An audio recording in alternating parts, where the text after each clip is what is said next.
We're live? Okay. So we're we got that clippy thing for the videos and instead we just use our hands. It works just as well. Hey, those of you following us on Facebook Live, we're taping our show for this Saturday. It's going to air at 7/24, the 24th, this Saturday at 11 a.m. on KDWN. You can tune in then and hear the edited version of it. Or you can stay tuned with us right now, and you can hear the unedited version, where you just don't know what's going to happen. We've got a really excellent show. We got great guests today. We got John Ingram's here from Axia Home Loans. He's in the bullpen right now. He's going to come in a few moments. Pacing the floor. Yes, he's going to come back in a few moments. We also, of course, have my partner, Danielle Hess, and we have a special guest today, Mark Stark, who's our CEO. Welcome back, Mark. Nice to be here. Thanks for the invitation. Glad to have you back. And so what I'm going to do, in light of that, and we don't need a whole lot of banter ahead of this thing, so I think we get right into the show. So I'm going to go ahead and do our start. We're going to get going. Let me sit on my clock, and we'll start the show. Where's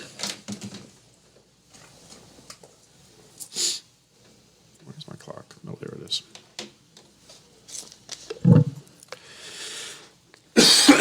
Okay, here we go. Welcome to our show. This is Las Vegas Real Estate Now, where we bring you the 3 E's: educate, empower, and engage. We want to help you to make your real estate decisions wise ones for you and your family.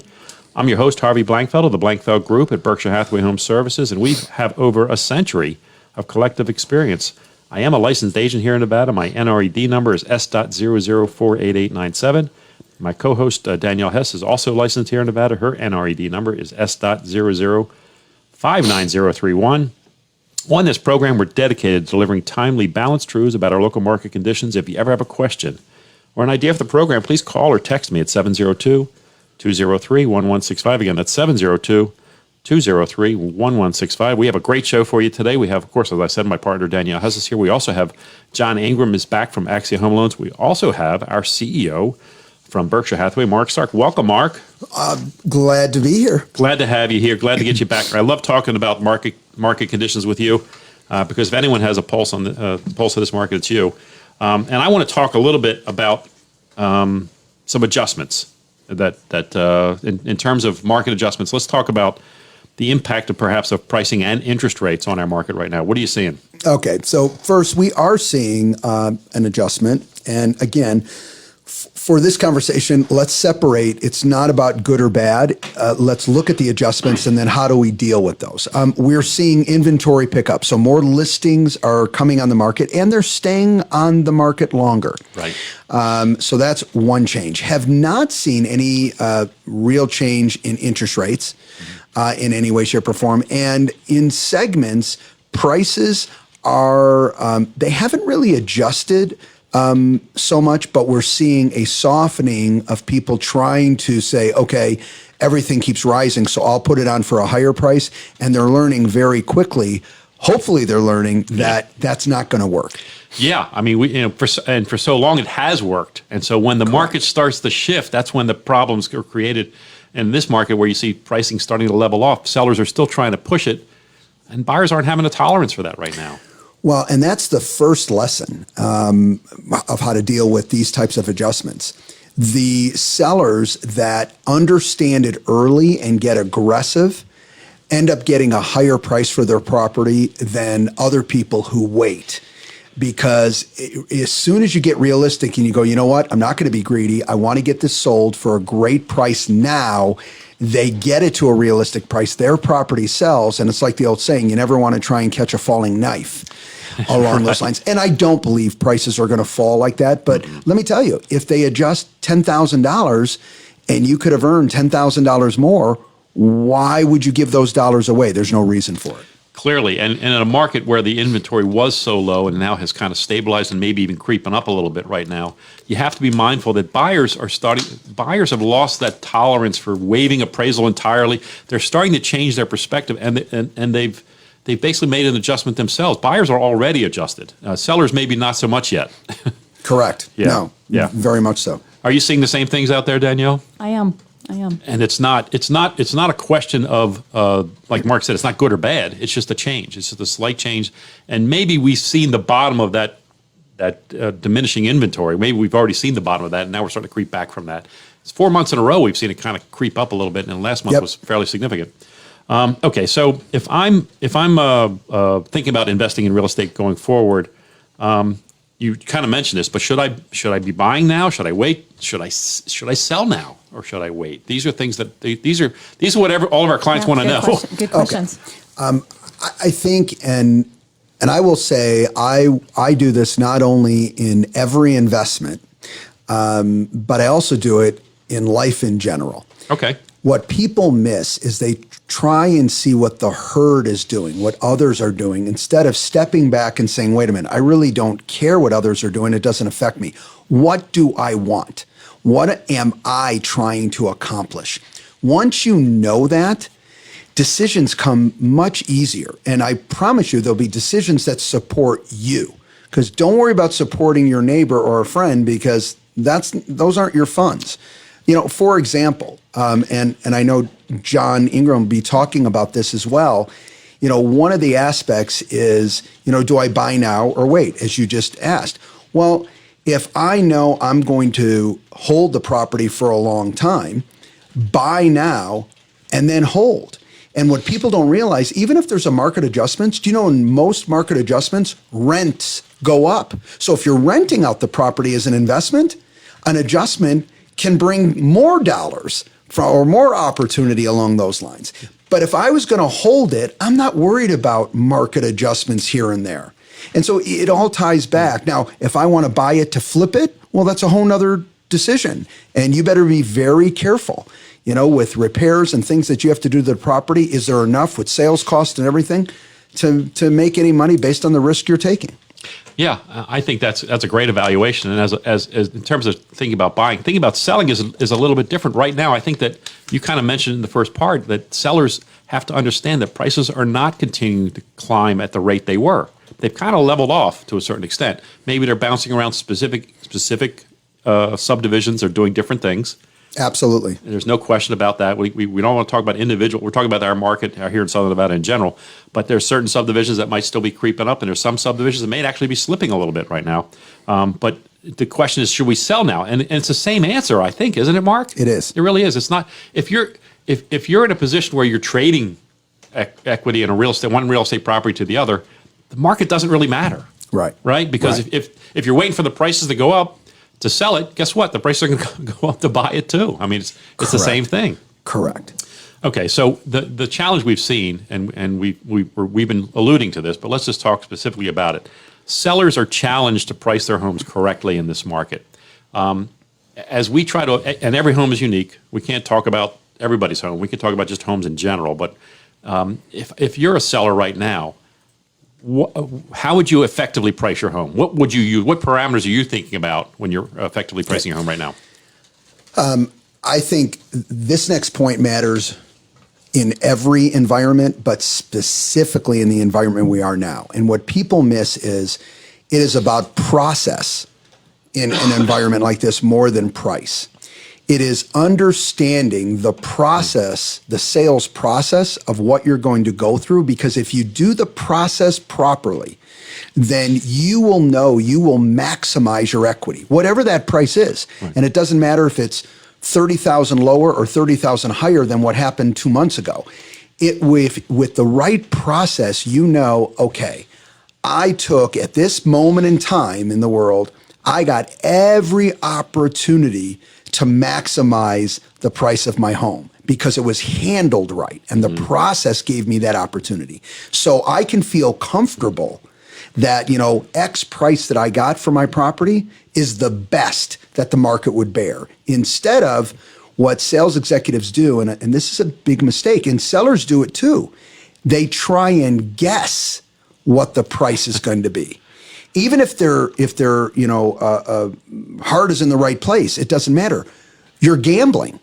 And if you guess wrong, you will leave buyers out of the process.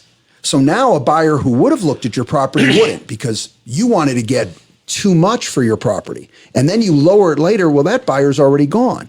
So process over price in an environment like this. And what a great comment. And how important is that list price? And you made a great statement there. So if you overprice your home, and particularly if you cross any specific threshold point in that pricing structure, if you say, I'm going to list it at 4.25, when your agent or your combination of things says it should be $399, people looking up to 400 or 410 or 415 don't even know you're there because they're looking on the internet and they're capping their price and they're saying, hey, I'm willing to spend $400,000 for this home, and you're listed at 4.25.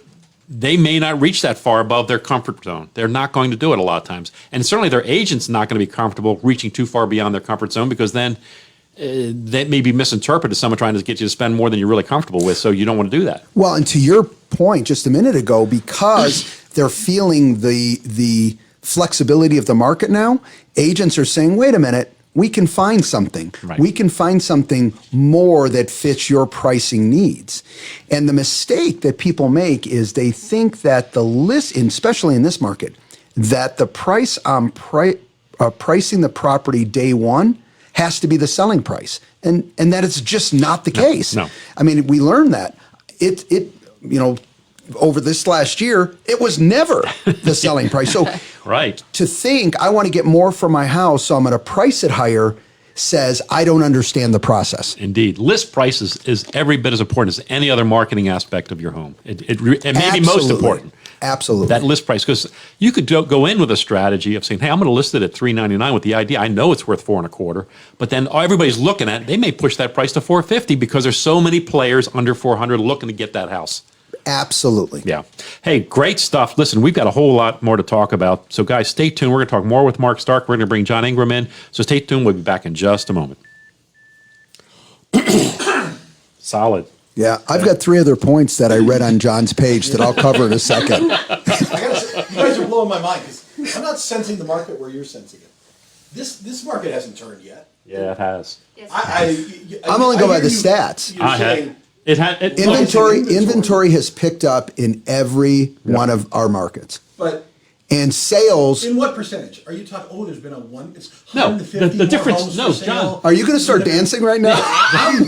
John, the I'm difference, fired up about this. the difference is it's not going down anymore. That's the difference. and that's the change in the market. You don't have to, it doesn't have to be going up to be a change. Okay, it just well, kind of that's- leveled that's off. where I have a debate. But this is a great question. Nice You is should to bring be- up on it. Say, hey guys, I have a question. I heard on the first segment, and then ask it. This is a great This topic. is a good All right, conversation. I'll go there with you. All right. You can go. You wanna- Listen, We'll Yeah, make you want- fun of you, no problem. Yeah. I think he should go next. Yep. Because it's Yep. you guys We're- are going to have good Bring banter John in. right John, now. why don't you come? John, come on in, and we'll Yeah, get the it's- 3 of us will banter about that. You sure you're going me on the? Yeah, you want my It's up to you guys how you want to do it. I'll let him stay consistent. Yeah. Unbelievable. Do you want me to go on the inside? No. Is it easier for you to be on the outside? I can go on the inside. You know, God. I would think Danielle, do you have a whip a and a chair? 120-pound man I need a whip can and a get on chair. the inside. I need a whip, a chair, and maybe a cattle prod or something to keep You these guys guys are under in left control. field. You're so wrong right now. Why is this microphone so low? Like you can barely hear me. Exactly. I can barely hear hear you. me. I can hear you. Here's my first question. John, how has life changed Oh, I since forgot my you sheet. John, how has life changed for you since you've been let out of prison? Exactly. Has it been different since you got out of the big house? Well, honestly, Mark, many people consider love a prison. I personally don't. And so for me, it's really been an opening of my heart and my opportunities. So Oh, I love it. This is it's just too much. It's just too much. It's yeah, just too bro. much. Come on, guys. We got to go on the road with this. I know. All right, let's do another segment here. Let's talk and let's start with you bringing up that question about the first segment. Just challenge Okay. it. Let's talk about that. That's a great conversation. We may never get to this list, by the way. You say it again? Well, I'm never going to get to that. I We might never get to that. We will. We will. This No. will be good over the next few months, too. Oh yeah, this is. I mean, It's actually, timely. It's timely, balanced truths. yes, timely balanced truths. We love that. You see how I got the slogan in there? That's why he's the returning champ. I mean, the grand champion. Sorry. Grandmaster, I thought. Sorry. Champion emeritus, possibly someday. All right, here we go, kids. Welcome back. I'm Harvey Blankfeld. You're listening to Las Vegas Real Estate Now on 101.5 FM, 720 AM, KDWN, the talk of Las Vegas. We're here every Saturday at 11 a.m. If you ever have a question or an idea for the program, please call or text me at 702-203-1165. Again, that's 702-203-1165. With me now in studio, we have our CEO, Mark Stark. We also have joining us now is John Ingram from Axia Home Loans. His NMLS number being 552-596. Thank you. I got it. A little stumble, but you got it.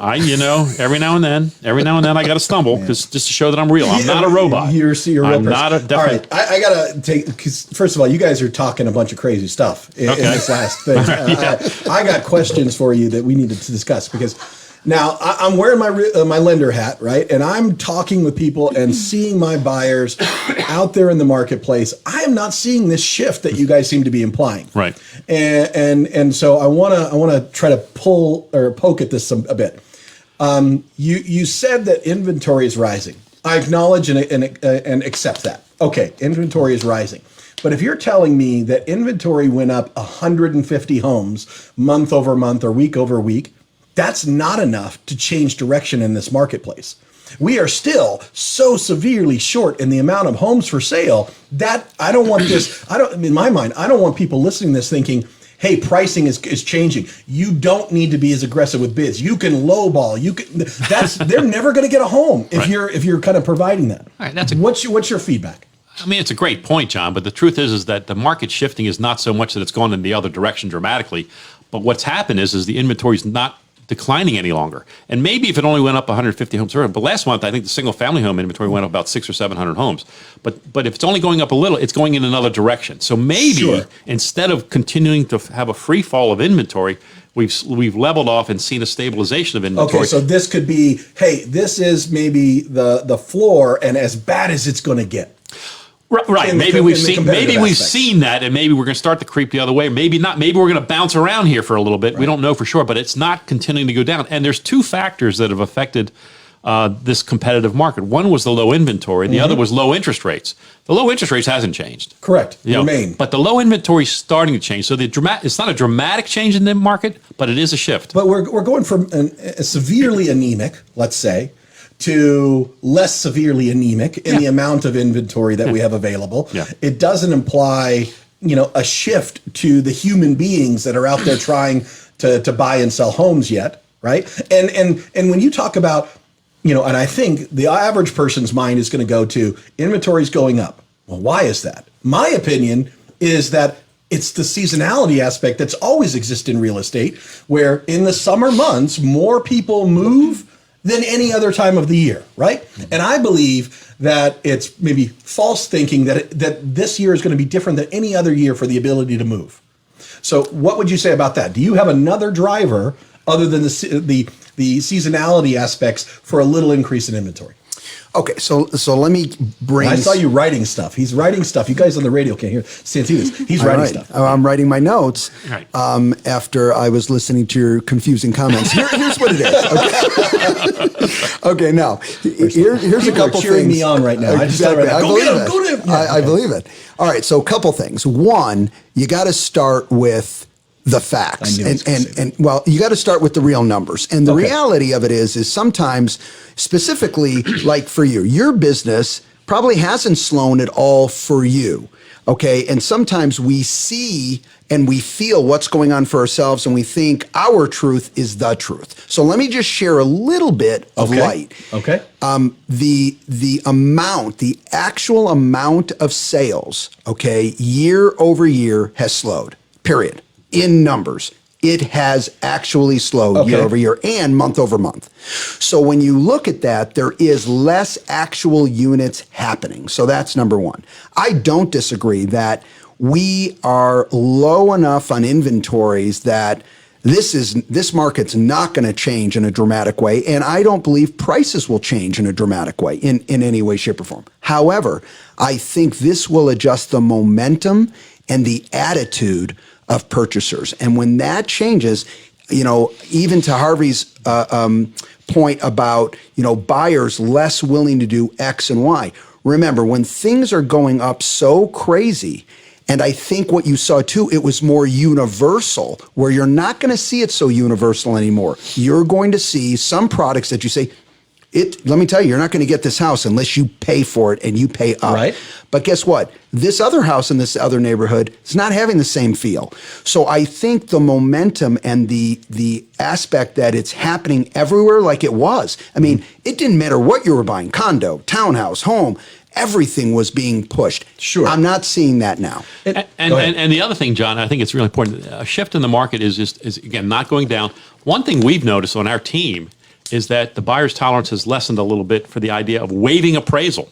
They're not doing it anymore. I mean, I haven't seen that in a while. Instead of waiving appraisal, now some people might still say I'm willing to pay a little bit over appraised, and they'll cap it. But when the market was at its very hottest, in order to get a home, anybody with financing had to waive their appraisal. They had to basically give that up and say, "Hey, I don't care what it appraises that's for." certainly the most extreme edge of the market. And that's the change I've seen is that it's not continuing to go. No, look, it's still very much a seller's market. Let's not kid ourselves. Yeah, if we're going to use a scale, we went from 100% seller's market. Now we're 97, 90, 95, 90 or whatever, right? Slightly less, right? Yes. I think that's fair. All right, I'll accept. I mean, I think that communicates to our audience better, a sense of what's really going on, at least than what my ears were hearing and taking in, this change. And I think part of our our listeners count on us to a certain extent to try to help them develop an idea of what's going to happen down the road. Yeah. And we don't know. I mean, look, Mark knows more than us in terms of what he sees on the market. He's got a wider reach in terms of what he sees in terms of data.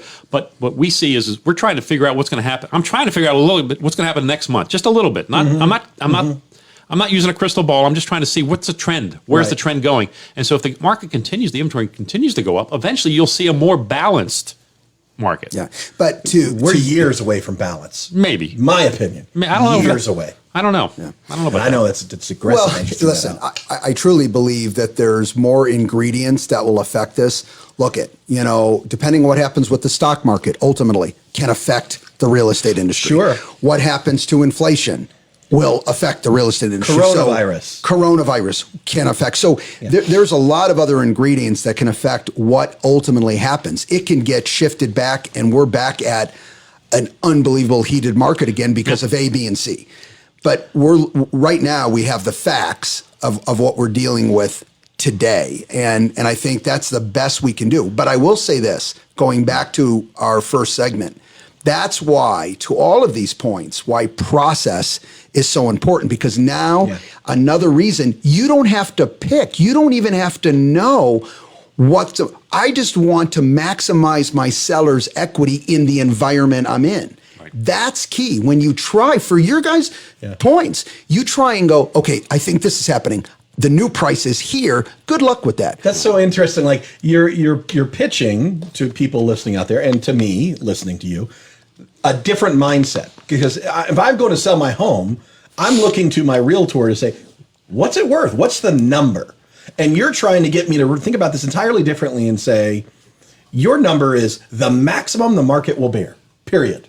And it's my job. That's the mistake. When a seller will say, and I got to be honest, I hear agents in the market say it, where they'll go, selling a house today, it'll sell itself. It's amazing. Okay, that lets me know that agent has no idea what their job is. Right. Selling the house in this environment, that isn't your job. Right. Your job is to understand the market enough that you can create a process that I can win in the market if I'm a seller and or a buyer. Sure. If you don't understand the process in the example we're talking about with a seller to maximize my equity, you're no good for me right now. Well, that's funny. It's such a different sort of mindset about it. And I wonder how the human beings out there will take that. Well, I think, when you think what Mark's saying, it comes true every single time. When I talk to a seller about the price, that's one element of it. Right. But what I also talked about in this market is how we're going to deal with multiple offers. What is our variety of choices to deal with these multiple offers, and how are we going to get you the best buyer who's going to close in a timely manner with the biggest price? That's the challenge. Sure. And so, because you might have 6, 7 offers, 10, 12 offers sometimes, Sure. and you might pick the wrong one that doesn't get them that extra $6,000, $7,000 at closing and closes on time. Right, and goes to a huge point. Not understanding or not able to do your homework, you pick an offer where they could never have executed on. So they promised you $1 billion for your property, congratulations, but they had never had a chance to close. Right. So you think you did good and you did the worst you could ever do because you're going to get zero. There it is. It's like taking the highest offer from the person who hasn't even seen the property. Indeed. Right. Correct. Great point. That's exactly what that And this is the challenge that we're dealing with in this market right now. Listen, guys, we're coming up on the bottom of the hour. We're going to run a couple commercials. We're going to come back. I mean, it's a lively conversation, guys. You got to stay tuned. We're going to have more of this stuff. So come right back. We'll be here. I'm going to speak for John and myself.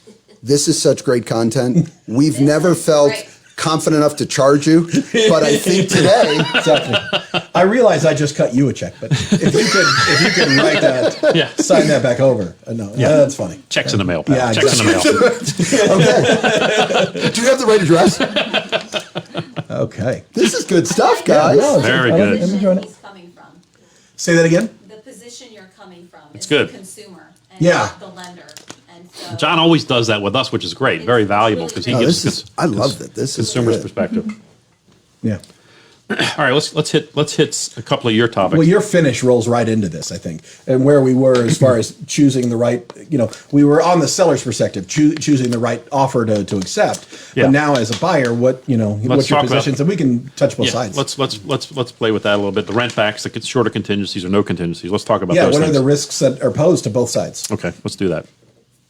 I had this article, but I don't. We're not going to get to it, and it's good because we're already really talking about this. I don't even like that article. This article sucks, but it's important to say it. you need to tell us Can I say sucks on the radio? Can I do that? I guess I can.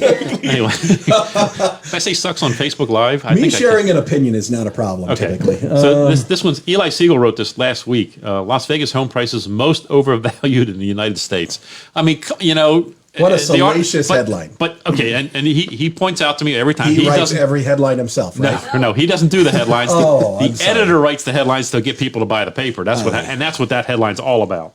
So, So you don't like the article or you don't like the headline? no, the headline. The article is actually not horrible. The article, I mean, it has stats in it, but basically they contradict the headline to a certain extent. They basically Where do you get the stats from? from Fitch. Yeah, I've never met a stat that lied. Well, You know what I mean? What's that saying? That was so obviously deceptive. actually, Joel used to tell me this thing: figures lie and liars figure. yeah. So I mean, we can make a stat. I can make a stat do anything you want me to. Correct. I'll tell you that. Yeah, you are the head of your accounting department, So- right? so- Figuring things. wait. Exactly. No. I just So- handle the amount of sales in the market. Did you know that last month foreclosures were up 600%? Right. It went from 0 to 3. Exactly. That's exactly What how to does that manipulate. That's what you I- do. You I've just seen give me that. a I know. percentage or give me a hard number. I'll make them all sound really good to you. No And I'm problem. all about just don't trick the people listening. Don't be Right. deceptive And that's- with your info. And I think that's where we are for the most part. Yeah. I just felt like If not every I place. was hearing this change in the market. No, it's not changed. We're still in this direction. We've gone from scalding to really hot. Okay. That's all. We're degrees of hot here. Okay. You ready? Yeah. John, if we got to bring it out Just of him let sometimes. it out. You Exactly. got to pull it out of John. You could just sometimes. work out of your shell. This is the only thing stopping you from having a heart attack. All right. All right, here we go. Welcome back. I'm Harvey Blankfeld. You're listening to Las Vegas Real Estate Now on 101.5 FM, 720 AM, KDWN, the talk of Las Vegas.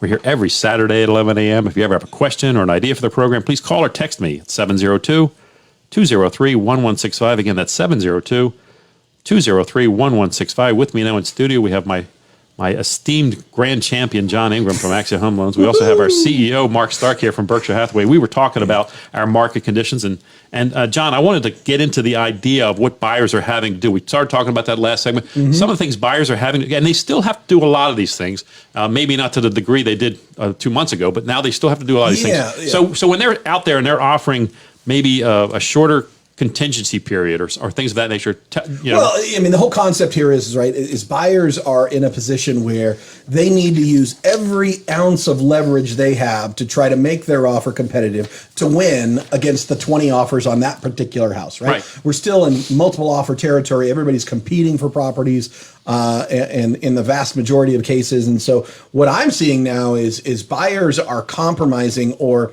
providing flexibilities that did not exist in a more balanced market.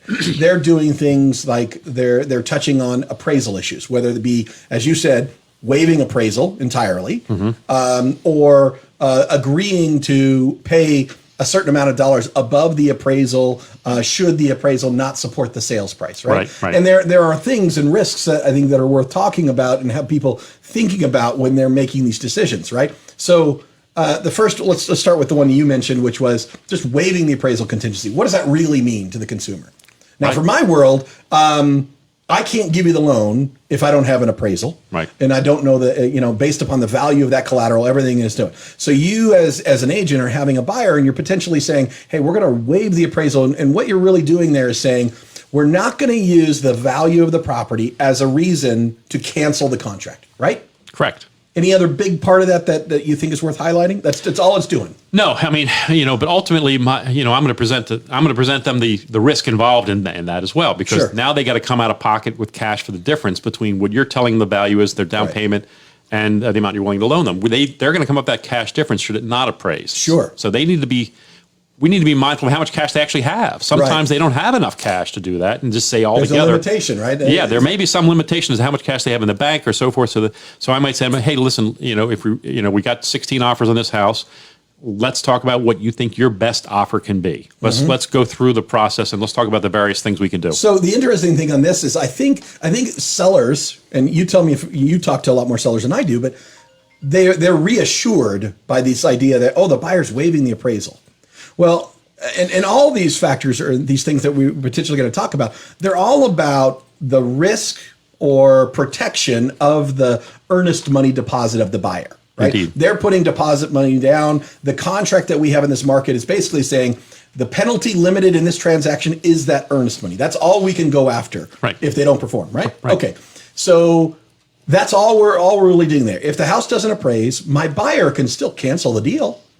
They can cancel it based upon the loan contingency, right? Sure they can. Of course. Because if I can't make them the loan because the house wasn't worth it, they can't get the loan. That's the finance contingency. They're out. They get their earnest money Indeed. back. So what I'm explaining to my seller is that very thing. When the appraisal doesn't come in, and I know that there's 6 more days before the financing contingency is up, we're talking about that. We're absolutely going to discuss that. How are you trying to protect the seller in your case who's saying, okay, we're going to take this offer where they're waiving the appraisal contingency. Are you making that buyer do a little more? Meaning, are you asking them to prove that they have a lot of money in the bank, or how are you sort of leveraging into protecting your seller in those circumstances? Not that we can ever really predict what an appraisal is going to be, but we have a rough idea where it might land. So that's your I may be filter. looking at that number and saying, okay, and what's the worst case scenario if this thing appraises at $30,000 less than our contracted price? Can the buyer provide evidence that they have that sufficient cash to do it? Sure. So in those circumstances where buyers are saying, all right, I'm not waiving the appraisal contingency. I'm simply saying that I'm going to pay you, and I'm making up numbers here. I'm going to pay you $300,000 for this house, and I agree to pay up to $20,000 to make up the difference between the appraisal and the value and the sales price of the house. So it appraises at $280,000. I still pay you $300,000. Indeed. Okay. And are like in those cases, are you asking them to prove that they have the ability to pay that $20,000 above the appraised value? What are we doing there? I'm doing that. I'm doing that. Certainly, as a listing agent, I want to do that. Yes, absolutely. And honestly, as a buyer's agent too, I want to make sure I don't. They don't have to prove it to me, but I'm going to ask them. Hey, you've got that money somewhere, right? Just in case. Let's be prepared. I have a client doing this now. Yeah. Right now in the marketplace, they're offering $15,000 to make up the difference in the appraisal and the sales price. Right. All right, so let me chime in here. Yeah, please. First of all, I think verifying those funds is a must. And here's why it's a must. It's a must, certainly, obviously, so you can pick the right offer and know they can execute from the seller side. But the other reason why it's a must on the buyer side is you now give yourself the highest percentage of that offer being accepted. Because as soon as I take certainty from you, okay, here's what we're willing to do. How do you know they'll do that? Will that close? Every time I have to ask those questions, I lose ground. Instead of, here we are, here's the verification, they have the additional funds, we want you to see it, so that's not even a question. That, to me, is part of the process to ensure this whole thing. Instead of the agent, hey, I got somebody willing to pay $50,000 over appraisal. I am, so high five me. But they never had the $50,000. Yeah. They were just hoping. A friend of theirs said, that property's not going to appraise for 50 over. Don't worry about it. You're fine. And then the appraisal comes in high, and they're like, damn, I didn't expect that. Right. Okay. Or, And I'm sorry. Yeah, I think that's great. I've also seen now, taking this next level, the seller can't be sort of assured that the buyer won't still try to come and renegotiate. Absolutely. They have the right to try that, right? And I've had buyers say, "Hey, I'll pay up to $30,000." I have one specifically who I'll pay this much above, and they still wanted to renegotiate when the appraisal came in low. Ooh, that would be tough. It was tough. Okay, And- but guys, know this, that, no one ever loses. It's funny. I remember, and this is a real example, an agent, a client got upset with the agent because there were no contingencies whatsoever, okay, in the offer. Wow. Everything was removed, and the buyer was canceling. And they said they can cancel. Let's be clear. A buyer has the right to cancel for any reason that they want. Sure. There may be costs Right. There's a to that. consequence. There's a consequence. Maybe it's earnest money. Maybe it's something else. But the reality of it is, no one loses their right. There's just penalties in situations. So I could sit there and renegotiate. I could cancel. I can threaten and say, well, if you don't do that for me, I'm not going to close. You can do all those things. Right. And at some point you get down to, damn, it's not, you can't force them to do this. Right. Sure. And if they use that leverage point late in the transaction, the seller's packed and ready to go. Oh my! Yeah. What do you do then? I Right. mean, and that does happen periodically, every now and then. Sure. Regardless of what the contract says, like Mark says, they can cancel and they just lose their earnest money. And this is an interesting thing. It's off topic, but it's on. But what about the reverse? The seller who wants to cancel. Now they have less They have- flexibility, right? sellers they can have no literally be sued for performance and things like that. Yeah. If they cancel or break the contract and say, "I no longer want to sell you my house." yeah. Well, look what's happening in new homes. New home builders Don't get me started. are going to purchasers that locked in a contract 18 months ago or whatever and saying, hey, this house is not going to be done probably for another 8 months. And some consumers are like, well, I can't wait that long or I don't want to. Oh, no problem. We'll give you all your earnest money back because that builder, okay, without mentioning names, that particular builder wants to resell that property because there's $125,000 equity there. Yep. The house is now could be sold for a higher price to a Correct. new buyer. Correct. And so listen, it can get dicey, and that's why you need representation. It's also why I will tell you, even if you're buying a new home, please don't go in there without representation. These are the things that we can work together on to make sure that the buyer in that example is protected. Sure. Yeah, to answer your previous question about sellers and their contingencies, in our contract, the sellers really don't have contingencies in our Right. contract. They don't really have that option. Well, I see that you've done this or you've done that, and I didn't like that number, so I'm going to can't. No, but there are timelines that the buyer has to meet their contingency. If they don't meet the timelines, then they can't address those contingencies. And the seller has the right to cancel on them should they not perform. Should they not perform? Those Right. type of things. Yeah, sure. Okay. Yeah, but virtually all those variables really fall to the buyer. I mean, all those timelines, all those deadlines, they really fall to the buyer in terms of making sure that they get things done in a timely manner. When we talk about some of the things that they're doing, they're shortening those timelines Right. so that they can be more attractive to the seller. So the seller doesn't have to worry about a home inspection report coming back 2 weeks after they've already opened escrow. It might be 6 or 7 days sometimes that they're writing so they can do it really quickly. And one other quick point is, keep in mind, and I know this would probably depend on the price of the home and the situation, but, there's potentially other risks besides just loss of earnest money. You can have, we live Is in that right? Have you seen like litigation and stuff come out of this Oh, stuff? sure. And don't get me wrong, most of the time it doesn't make sense for either party. Yeah. But there are situations when you're dealing with expensive homes that, people will go down that road because it's like, no, that wasn't the deal, and we're not I've gonna, been harmed, and Correct. sure. Guys, great stuff. Hey, listen, we're going to take another quick break. We're going to run a couple commercials. We're going to come back in just a moment, so stay tuned. Good stuff. All right, so is Danielle back in? Danielle's back I'm in. out. Danielle's in. Or am I out? Are you- No, you stay in, Mark. We've heard enough from John for one day. Yeah, exactly. I'm a problem. Problem child. The grand champion. Thanks, everybody. John, you're so funny. I noticed we only got to one of the three. Yeah. Why don't you get to the other one? to come back for the other stuff. No, he's going to come back What is it? for that.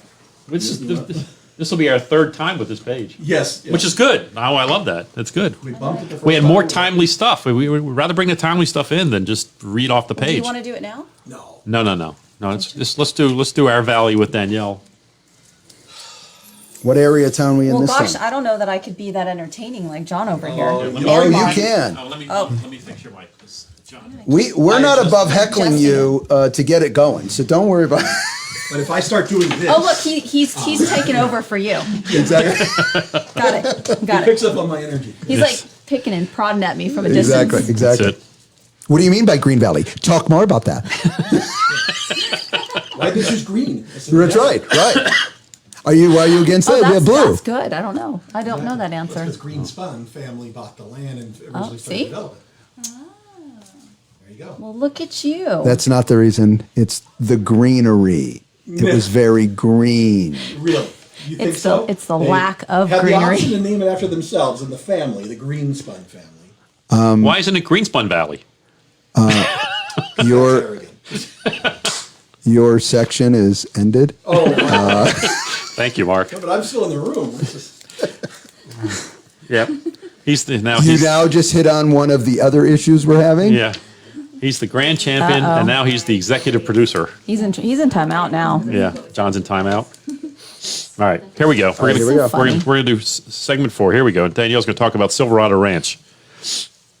Yay! Okay, so remember we'll do that. Okay, here we go. Welcome back. I'm Harvey Blankfeld. You're listening to Las Vegas Real Estate Now on 101.5 FM, 720 AM, KDWN, the Talk of Las Vegas. We're here every Saturday at 11 a.m. If you ever have a question or an idea for the program, please call or text me at 702-203-1165. Again, that's 702-203-1165. With me now in studio, we have John Ingram's here. He's on the sidelines right now. We got Mark Stark here. He's our CEO. We also have Danielle Hess, my partner. She's back. And right now, we're going to do Danielle's segment, which we call Our Valley with Danielle.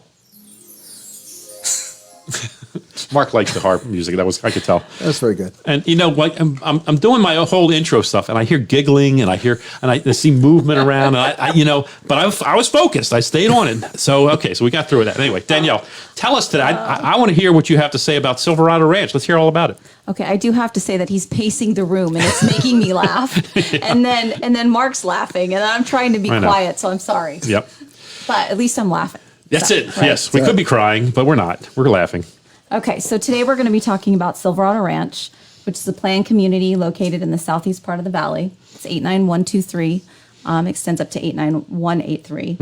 And it's a community built by developer American West in the late 90s, 1999. And it's not a master plan community like some of the other ones that we've been talking about. But I think Silverado Ranch has a lot of amenities and a lot of great things to offer. I mean, location, number one, right? It's less than 10 minutes from the Strip and the airport. Yep. A lot of parks, restaurants, shopping, dining. You can, in certain neighborhoods, you could definitely walk, right? It's adjacent to Henderson. So often when I have clients relocating and they mention Henderson, you don't hear Silverado Ranch. And so we kind of add that in and say, have you ever heard of this area? It's a great home, a desirable place to live. What are the prices like in there? So anywhere for condos around 180,000 Okay. up to, 1.2 million. Oh, okay. Right. So there's some big homes in there too. Yeah. But they're selling quick like everything else right now. They're selling pretty quick, but 10 days on the market. Days on market, about 10 days. Yeah. And average price is what, 411,000. Okay. 411, 714, I think he wrote down here. Yes. Yes. Oh, yeah. So it's situated right between Henderson and like the airport and the Strip. It's like right between them. So it's a little closer into town than some of the far southern parts of Henderson and easy commute. If you're working on the Strip, it's like you could actually drive to the Strip's right there. You can just head north on the Strip if you Yeah, it's wanted less to. than 10 minutes. I mean, unless you're 5 o'clock Is there? traffic. Are they but building new homes there? Are they building any new They product? are. So they're building, Century's building, Lennar, a few other builders starting at like 400 and something thousand going up to about 600 or 700,000. Nice. And the lots were, I recall the lots being pretty good size there too. Not the teeny tiny lots that we see sometimes these days, but some decent sized lots. Maybe because of the time when they were built in the 90s. Yeah, I They mean, were you have still giving larger a good size- lots, larger backyards. You don't have such, wider streets, established neighborhoods. I think you'd see more of landscape maintenance HOAs than you would stricter HOAs. And I've, seeing communities that allow you to store your boats and cars and RVs. And so Silverado Ranch is, a very desirable place to live. And as I recall, the HOA fees are very reasonable in there as well. And I mean, I've always thought that they had a very reasonable number. Maybe not so restrictive or imposing as some of the master plans. Correct. So no SIDS and lids. No SIDS and lids. Okay, great. Yeah. And there's even some homes. I think there's some homes in there, maybe with RV parking. A few of them. Yeah, there's rural, like west of, before you hit Las Vegas Boulevard, you have that kind of rural feel, custom homes, semi-custom homes. I mean, there's even D.R. Horton built some half-acre single-story estates, which are, heavily sought after. Nice. Also, don't want to forget Silverado Ranch Park, which is over 10,000 square feet, has softball fields, picnic areas, barbecue grills, playgrounds, outdoor amphitheater, large skate park, allowing rollerblading and skateboarding. And then also we don't want to forget Sunset Regional Park, Right. which was created or built in 1967. It's considered the crown jewel. It's like the biggest park. It's like one of In the Las biggest, Vegas. Yes, the biggest park. It is. Yep. They have 7 volleyball courts, soccer fields, golf tournaments, 8 basketball courts, 9, I think I said softball fields, 2 little leagues, 5 playgrounds, tons of walking trails, sports park, dog park, disc, golf course, and even fishing, as long as you have a license. There you go. I used to So- play softball down at Sunset all the time. That was fun. And then, my son just got me involved with frisbee golf, which is a lot more fun than I thought it would be. Yeah. And we really was. It was. I don't know what frisbee golf is. It's enjoyable. It's instead of putting into a hole, you're throwing a frisbee into like a little net, into a little chain net. So, that and sounds it's fun. pretty impressive. Google it. Or actually, go on YouTube and watch some of these guys. These professional frisbee golf players. They're amazing. They can throw a frisbee from like 150 yards away and have it land in this thing. It's remarkable. It's an art, right? It really is. It's pretty amazing. That's good stuff, Danielle. Silverado Ranch. Some people get it confused with the one up north with Silverstone Ranch, because they sound so familiar, but they're completely different in completely different parts of town. The nice thing also about Silverado Ranch, when you go to Henderson, one of the biggest challenges with Henderson, and I always hear from some of the residents there, is driving up and down Eastern. It's just such a crowded artery down there, and this kind of avoids it. This kind of avoids Eastern because you're staying inside you of can it. easily avoid Eastern. I mean, our city is Today it's the better. grid is so Yeah. so straightforward. It's true. So you avoid Eastern. But the great part about Eastern is everything and anything from dining, shopping, Everything's there. I mean, you have everything right there. Indeed, So, absolutely true. See, I was just trying to trash the east side because I'm from the west side a little bit. Exactly. You can tell I have a west side bias. I'm not gonna hate Eastern anymore. I'm gonna love it. Okay, right? there it is. There you Okay, go. there you go. It has a So you're a lot lot to smarter than offer, I am, Danielle. And there's everything and anything on Eastern. So There it is. it's a great There it great is. street. Just avoid it at certain times of the day. Yeah, because it does. Separate from that, the Eastern conversation, the only thing, and I don't know if your listeners know this, but you mentioned SIDs and LIDs.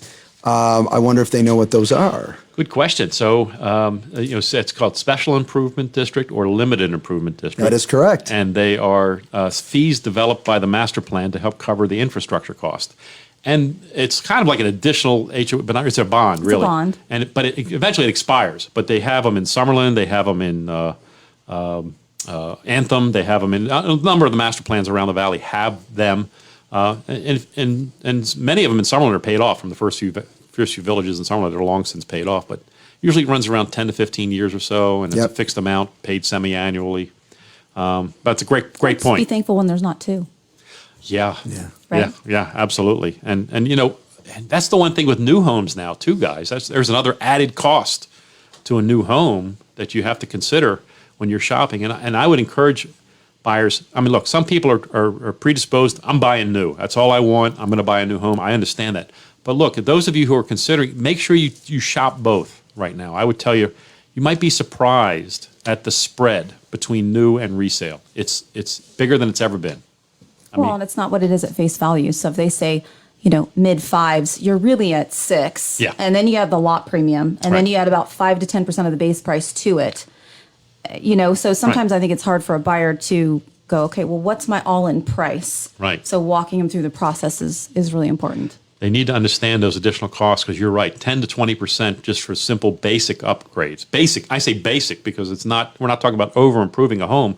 We're just talking about choosing tile versus linoleum. I mean, really. Well, they make so much profit on those things. That's why it just drives the price up dramatically. And they like to market the base price as low as they possibly can. They attract more buyers, but then once they get them in, and look, I'm not against new homes. Don't get me wrong. I sell a lot of new homes, but I want to make sure the buyer understands the difference. When you're comparing $500,000 on a new home to a $500,000 resale. $500,000 resale, usually you're all in, $500,000, you're done. Maybe you have some repairs to do, but for a new home, you know you're going to have to add 10 to 20% just in simple basic upgrades. And then trying to not get stuck on improvements that aren't going to yield you money when you go to resell it. Right. Like $5,000 for elevation, or all these other little things that Indeed. you can advise a buyer on and about.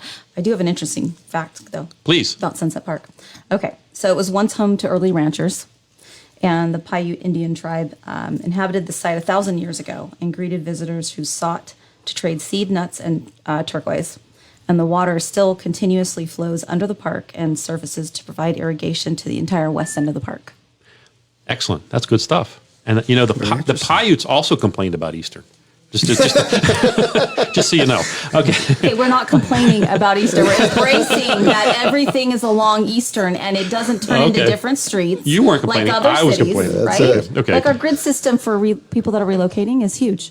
What a fun real estate hour. Got to thank Tate, our production director. I want to thank Carly and Erica for doing a great job. And also, of course, have to thank our outstanding expert contributors today, that being Mark Stark and John Ingram. You've been listening to Las Vegas Real Estate Now on 101.5 FM, 720 AM, KDWN, the talk of Las Vegas. I'm your host, Harvey Blankfeld. Next week, we have another wonderful hour for you. We're going to have Ben Grove here, and Rick Senemy is going to be here. If you ever have a question about real estate or any of the other topics we cover, just call me off air or text me at 702-203-1165. You can also check us out on the web, lvrealestateradio.com, or on social media, our handle being at lvrealestateradio. And I want to thank you, our listeners, for joining us this week. Remember, while we seek to educate, empower, and engage with you, we want you to learn, understand, and then act. We'll meet you on the radio next Saturday at 11 a.m. right here on 101.5 FM, 720 a.m. KDWN, the talk of Las Vegas. Hey, he's favored. He doesn't get cut off. I got cut off. Oh, he I'm signals picking a me bone all with the you.